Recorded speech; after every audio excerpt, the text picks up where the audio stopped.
یہ اسلامی سال کا چوتھا مہینہ ہے جسے ربیع الآخر یا ربیع الثانی بھی کہا جاتا ہے، اور اس ماہ مبارک میں حضرت سیدنا عبد القادر جیلانی، محبوب سبحانی، ذل سبحانی، شہباز لامکانی اور قندیل نورانی حضور غوث پاک کا بغداد شریف میں عرس مبارک منایا جاتا ہے، اور آپ امت مصطفیٰ علیہ الصلاۃ والسلام میں اولیاء کاملین میں وہ مرتبہ اور وہ مقام رکھتے ہیں بقول حضرت مولانا جلال الدین رومی رحمۃ اللہ علیہ۔ آپ فرماتے ہیں غوث اعظم درمیان اولیاء، غوث اعظم درمیان اولیاء، چو محمد درمیان انبیاء۔ جس طرح حضور علیہ الصلاۃ والسلام تمام نبیوں کے سردار ہیں، اسی طرح حضرت غوث پاک اللہ اور اس کے محبوب کی نظر عنایت کے صدقے میں تمام ولیوں کے سردار ہیں۔ اور انہی اولیاء کے بارے میں قرآن کریم گواہ ہے، ارشاد ہوا الا ان اولیاء اللہ لا خوف علیہم ولا هم یحزنون۔ خبردار، اللہ کے ولی اس شان کے مالک ہیں، نہ انہیں کوئی خوف ہوتا ہے اور نہ وہ کوئی غم کھاتے ہیں، بلکہ وہ تو اللہ کی رضا پہ راضی رہنے والے ہیں۔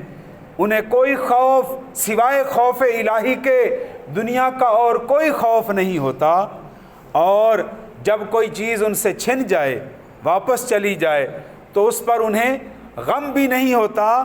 وہ اس درجہ کمال تک پہنچے ہوئے ہیں کہ رب دے دے تو شکر ادا کرتے ہیں، وہ واپس لے لے تو صبر ادا کرتے ہیں۔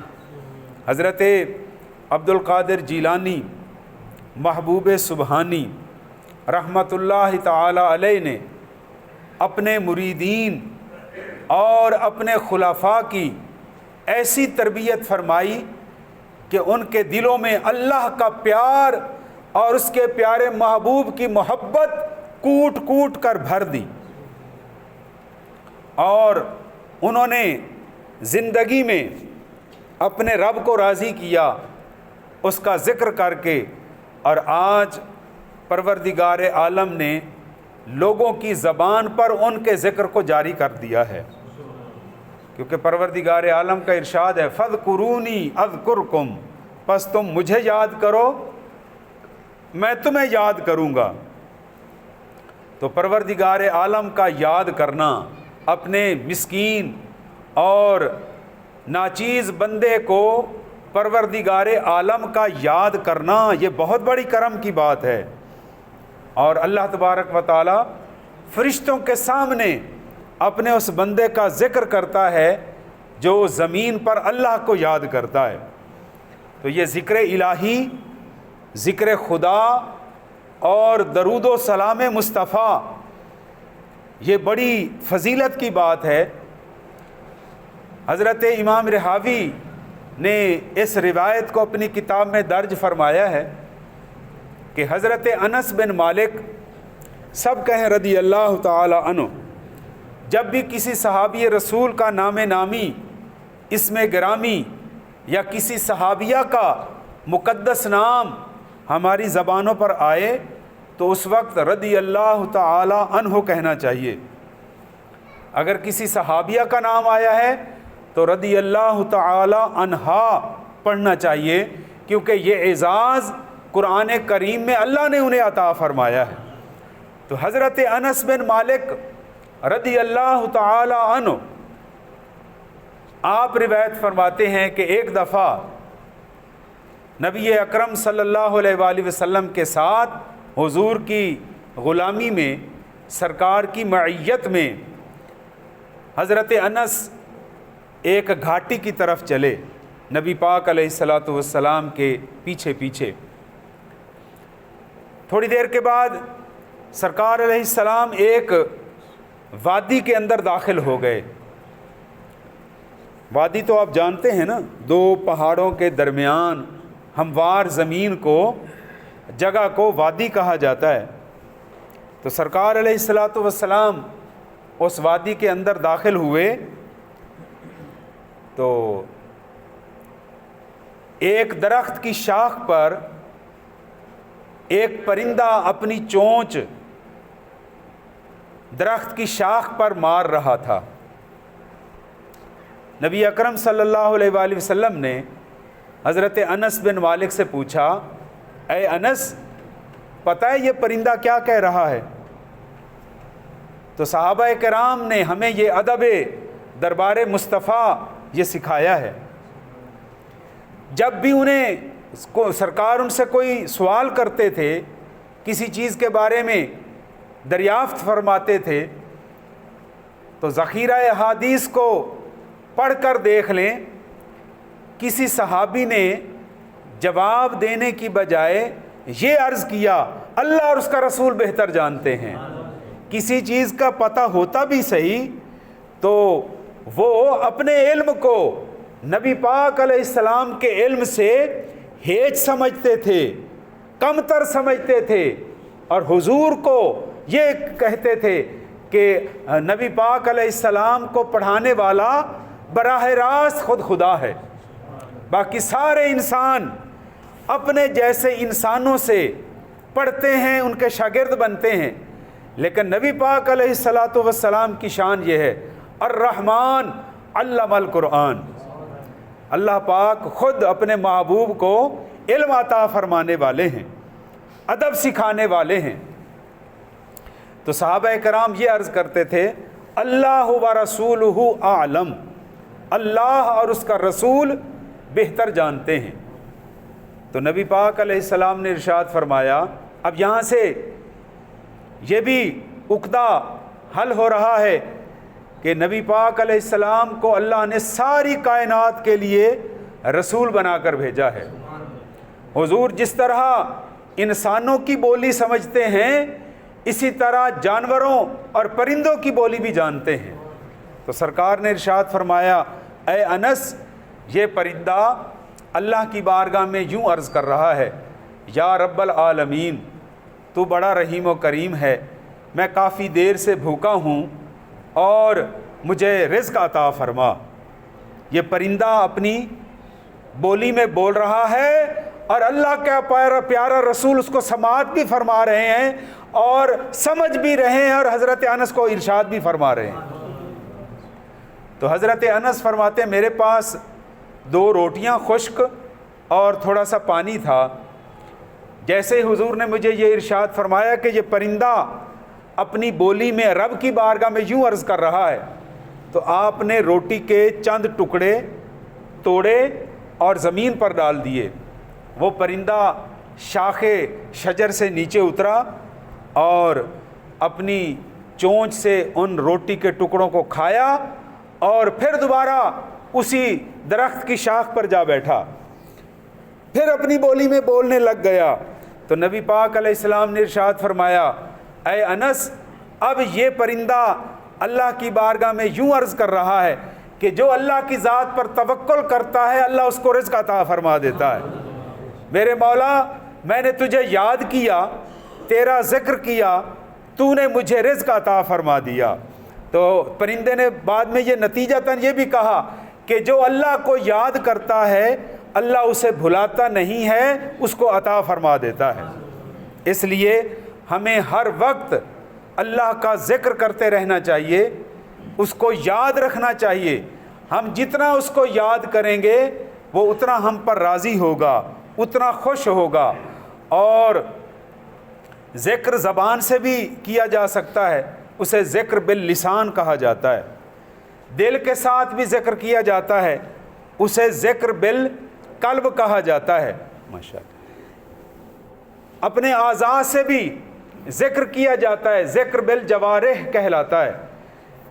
ہاتھوں کا ذکر کیا ہے کہ ہم ہر وقت اپنا ہاتھ اس کے حکم کے مطابق اٹھائیں، اس کی نافرمانی میں نہ اٹھائیں، تو یہ ہاتھ کا ذکر ہے۔ آنکھوں کا ذکر کیا ہے کہ ہم ہر وقت جس طرف بھی نگاہ دوڑائیں اللہ کے حکم کے مطابق نظر کو اٹھائیں. اگر اس کی نافرمانی میں اٹھائیں گے تو یہ ذکر نہیں ہے. یہ آنکھ کا ذکر ہے. کان کا ذکر یہ ہے کہ ہم ہر وقت اچھی اور نیک بات کو سماعت کریں. یہ کانوں کا ذکر ہے. پیروں کا ذکر بھی اسی طرح کہ برائی کے راستے پر نہ جائیں, ہمیشہ نیک اور اچھے راستے کی طرف چلیں. یہ ہمارے پیروں کا ذکر ہے. تو سر سے پاؤں تک اولیاء کاملین نے ذکر کیا.